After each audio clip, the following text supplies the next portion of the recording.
জীবন দেখলাম যে জন্য ছেলেরা অপেক্ষা। আমি এক ভোদাইয়ের সাথে প্রেম করে জীবন ওয়েট করতে করতে নিজের কপালটারে নিজে বাইরে। এই তুমি কই থেকে আসছো? হ্যাঁ, আবার আমার মুখের দিকে হা করে তবদা লেগে রয়েছে।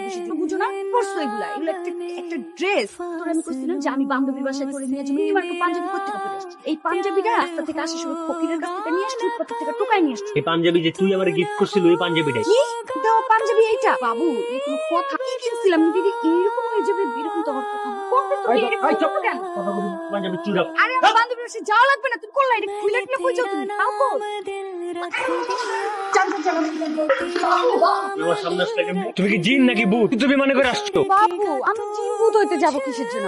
আমি রিকশা করে আসছি, তুমি না দেখলা? আচ্ছা ঠিক আছে, তুমি এখন আমার সামনে থেকে যাও। বাবু এত রাগ করো কেন? আমার জন্য আমি একটা আইসক্রিম কিনে নিয়ে এসেছি। তোর আইসক্রিম খাওয়ার আমার কোনো ইচ্ছা নাই। 2 নম্বর আইসক্রিম কিনে আনবো, এটা খেয়ে আমি আরো বিপদে পড়ে যাবো। এক্ষুনি আইসক্রিম নিয়ে আসো। এই যে রোদের মধ্যে আমি দাঁড়াইতে পারবো না, তুমি দাঁড়াইতেছি। কোথাও যাবো না কিন্তু। এই যে ভাই জামাল আইসক্রিম আছে? জামাল আইসক্রিম? তুমি তো জামাল। আপনার নাম জামাল, আমি তো আপনারে চাই না। মায়ে বানায় পুঁতে বেচে ওই আইসক্রিম। আইসক্রিম দেন। এই ভালো না খারাপ সেটা আমি বুঝি, তুমি থাকলে আপনি দেন, না থাকলে নাই। এত বেশি কথা বলেন। এই যে বাবু তোমার জন্য। 2টা আইসক্রিম আনতে তোমার এতক্ষণ সময় লাগে? হ্যাঁ হ্যাঁ মাথা ঠান্ডা।